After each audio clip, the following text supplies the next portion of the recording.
സുരേന്ദ്രൻ തത്സമയം. ഉണ്ടെങ്കിലും കേരളത്തിന്റെ ഒരു പൊതുചിത്രം ഏറെക്കുറെ ബോധ്യമായിരിക്കാം. ഭാരതീയ ജനതാ പാർട്ടി, ദേശീയ ജനാധിപത്യ സഖ്യം ആദ്യമായി കേരളത്തിൽ ഉജ്ജ്വലമായിട്ടുള്ള വിജയം നേടിയിരിക്കും. ഭാരതീയ ജനതാ പാർട്ടി സംസ്ഥാനത്തിന്റെ ചരിത്രത്തിൽ ആദ്യമായി താമര ചിഹ്നത്തിൽ ഒരു സ്ഥാനാർത്ഥി വലിയ ഭൂരിപക്ഷത്തോടുകൂടി വിജയിച്ചിരിക്കുന്നു എന്നുള്ളത് ഒരു വലിയ മാറ്റത്തിന്റെ തുടക്കമാണ്. കേരള രാഷ്ട്രീയത്തിൽ വലിയ മാറ്റമുണ്ടാവും ഈ ലോക്സഭാ തെരഞ്ഞെടുപ്പോടുകൂടി എന്നുള്ളതായിരുന്നു ഞങ്ങൾ തെരഞ്ഞെടുപ്പ് കാലത്ത് ജനങ്ങളുടെ മുമ്പിൽ വെച്ച കാര്യം. നരേന്ദ്രമോദിജിയുടെ വികസന അജണ്ട കേരളത്തിലെ ജനങ്ങൾ സ്വീകരിക്കും എന്നുള്ള കാര്യം കൂടി ഞങ്ങൾ ഈ തെരഞ്ഞെടുപ്പ് കാലത്ത് പറഞ്ഞിരുന്നു. പ്രധാനമന്ത്രിയുടെ അഭ്യർത്ഥന ശ്രീ നരേന്ദ്രമോദിജിയുടെ നേതൃത്വത്തിലുള്ള സർക്കാരിന്റെ പ്രവർത്തനങ്ങൾ വിലയിരുത്തിക്കൊണ്ട് അദ്ദേഹം വികസനത്തിനായി കേരളം വോട്ട് ചെയ്യണമെന്ന് അഭ്യർത്ഥിച്ചിരുന്നു. പ്രധാനമന്ത്രിയുടെ അഭ്യർത്ഥന കേരളം സ്വീകരിച്ചു. ദേശീയ ജനാധിപത്യ സഖ്യം ഭാരതീയ ജനതാ പാർട്ടി ഉജ്ജ്വലമായ വിജയം തൃശൂരിൽ നേടി. ബാക്കി 19 മണ്ഡലങ്ങളിലും വലിയ മുന്നേറ്റമാണ് ഭാരതീയ ജനതാ പാർട്ടിക്കും ദേശീയ ജനാധിപത്യ സഖ്യത്തിനും ഉണ്ടായിരിക്കുന്നത്. എല്ലാ മണ്ഡലങ്ങളിലും ബിജെപിയുടെയും NDA സ്ഥാനാർത്ഥികളുടെയും വോട്ടുകളിൽ വലിയ വർധനവുണ്ടായിരിക്കും.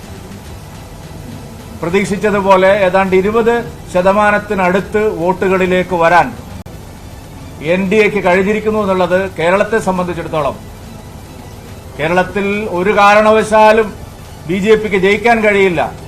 ഇത് കേരളമാണ്, ബിജെപിക്ക് ബാലികേറാമലയാണ്. രാജ്യത്ത് എവിടെ ജയിച്ചാലും കേരളത്തിൽ ബിജെപിക്ക് ജയിക്കാൻ കഴിയില്ല എന്നുള്ള തരത്തിലുള്ള ഒരു നിരന്തരമായ പ്രചാരവേലയാണ് ഇവിടെ എല്ലാവരും നടത്തിക്കൊണ്ടിരുന്നത്. കഴിഞ്ഞ തവണ നേമത്ത് ഞങ്ങളുടെ സീറ്റിൽ പരാജയം സംഭവിച്ചപ്പോൾ സംസ്ഥാനത്തിന്റെ മുഖ്യമന്ത്രി പറഞ്ഞത് ബിജെപിയുടെ അക്കൗണ്ട് ഞാൻ പൂട്ടിച്ചിരിക്കുന്നു. അത്രയും ജനാധിപത്യ വിരുദ്ധമായിട്ടുള്ള, അത്രയും പരസ്പര ബഹുമാനമില്ലാത്ത ഒരു രാഷ്ട്രീയ നിലപാട് സ്വീകരിക്കുന്ന നാട്ടിൽ എല്ലാ പ്രതിബന്ധങ്ങളെയും അതിജീവിച്ചുകൊണ്ട്, എല്ലാ കള്ളപ്രചരണങ്ങളെയും അതിജീവിച്ചുകൊണ്ട്, എല്ലാ തരത്തിലുള്ള വർഗീയ ധ്രുവീകരണത്തിനും അതുവഴി വോട്ടിനും വേണ്ടി നടത്തിയ ശ്രമങ്ങളെയും അതിജീവിച്ചുകൊണ്ടാണ് ഭാരതീയ ജനതാ പാർട്ടി ഉജ്ജ്വലമായിട്ടുള്ള വിജയം നേടിയിരിക്കുന്നത്. തിരുവനന്തപുരത്തും ആറ്റിങ്ങലിലും പത്തനംതിട്ടയിലും ആലപ്പുഴയിലും പാലക്കാട്ടുമെല്ലാം വലിയ മുന്നേറ്റമാണ് ദേശീയ ജനാധിപത്യ സഖ്യത്തിന്റെ സ്ഥാനാർത്ഥികൾക്കുണ്ടായിരിക്കുന്നത്. ഉജ്ജ്വലമായിട്ടുള്ള മുന്നേറ്റമാണ് ഉണ്ടായത്. തിരുവനന്തപുരത്ത് LDFന്റെ പിന്തുണ കൂടി സ്വീകരിച്ചിട്ടും, പന്ന്യൻ രവീന്ദ്രന്റെ സ്ഥാനാർത്ഥിത്വം ഇടതുമുന്നണി ഇവിടെ മത്സരിപ്പിച്ചിട്ടും CPMന്റെ സഹായം ശ്രീ ശശി തരൂരിന് കിട്ടിയെന്നാണ് പ്രാഥമിക കണക്കുകൾ വ്യക്തമാക്കുന്നത്. ബിജെപിയെ തോൽപ്പിക്കാനുള്ള വലിയ ആഹ്വാനങ്ങൾ പല കേന്ദ്രങ്ങളിൽ നിന്നുണ്ടായി. ജനാധിപത്യത്തിൽ സ്വീകരിക്കാൻ പാടില്ലാത്ത പല കാര്യങ്ങളും പല കേന്ദ്രങ്ങളും ചെയ്തിട്ടും വലിയ മുന്നേറ്റമാണ് ശ്രീ രാജീവ് ചന്ദ്രശേഖർജിക്ക് തിരുവനന്തപുരത്തുണ്ടായത്. ഏതാണ്ട് 15,000-ൽ താഴെ വോട്ടുകൾക്ക് മാത്രമാണ് അദ്ദേഹത്തിന് മുന്നോട്ട് വരാൻ കഴിഞ്ഞത്. വലിയ ആത്മവിശ്വാസം പ്രകടിപ്പിക്കുന്നു BJP സംസ്ഥാന അധ്യക്ഷൻ. 20% വോട്ട് നേടി എന്ന് അദ്ദേഹം പറയുന്നു. ഒരു സീറ്റ് നേടി തിരുവനന്തപുരത്ത് മികച്ച പ്രകടനം കാഴ്ചവെക്കാനായി സംസ്ഥാനത്തുടനീളം BJP സ്ഥാനാർത്ഥികൾ വലിയ പ്രകടനം കാഴ്ചവെച്ചു എന്ന് പറഞ്ഞു. ഇപ്പോൾ ശോഭാ സുരേന്ദ്രൻ ആലപ്പുഴയിലെ സ്ഥാനാർത്ഥി മാധ്യമങ്ങളെ കാണും. വേണ്ടി പ്രവർത്തിക്കാനും ശ്രമിക്കുകയും ആ ശ്രമത്തിന്റെ പരിണിതഫലമായി വീണ്ടും ഒരു ഗവൺമെന്റ് ഈ രാജ്യത്ത് വരാൻ പോകുന്നതിന്റെ സന്തോഷം ആദ്യമായിട്ട് ഞാൻ പ്രകടിപ്പിക്കുകയാണ്. രണ്ടാമതായിട്ട് കേരള രാഷ്ട്രീയം മാറിമറിയുകയാണ്. ദേശീയ രാഷ്ട്രീയത്തിന്റെ അലയൊലികൾ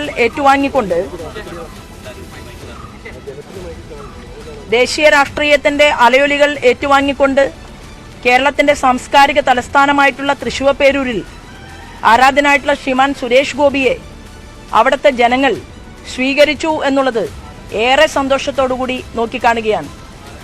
അതുപോലെ തന്നെ തിരുവനന്തപുരം പാർലമെന്റ് മണ്ഡലം, ആറ്റിങ്ങൽ പാർലമെന്റ് മണ്ഡലം, ഇവിടെ ആലപ്പുഴയിലും വലിയ മുന്നേറ്റം ഭാരതീയ ജനതാ പാർട്ടിക്ക് വിവിധ നിയോജക മണ്ഡലങ്ങളിൽ ഉണ്ടായിട്ടുണ്ട് എന്നുള്ളത് ഭാരതീയ ജനതാ പാർട്ടിയുടെ അടുത്ത തെരഞ്ഞെടുപ്പ് രാഷ്ട്രീയത്തിന്റെ സൂചികയായിട്ട് ഞാൻ നോക്കിക്കാണുകയാണ്.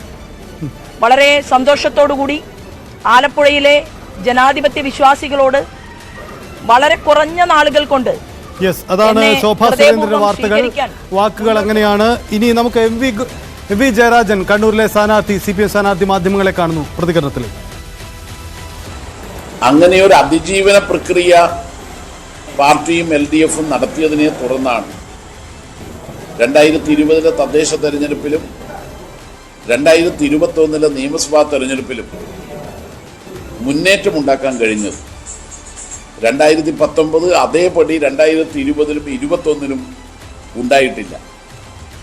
2024 2019 ആവർത്തിക്കില്ലെന്നായിരുന്നു പ്രതീക്ഷിച്ചത്.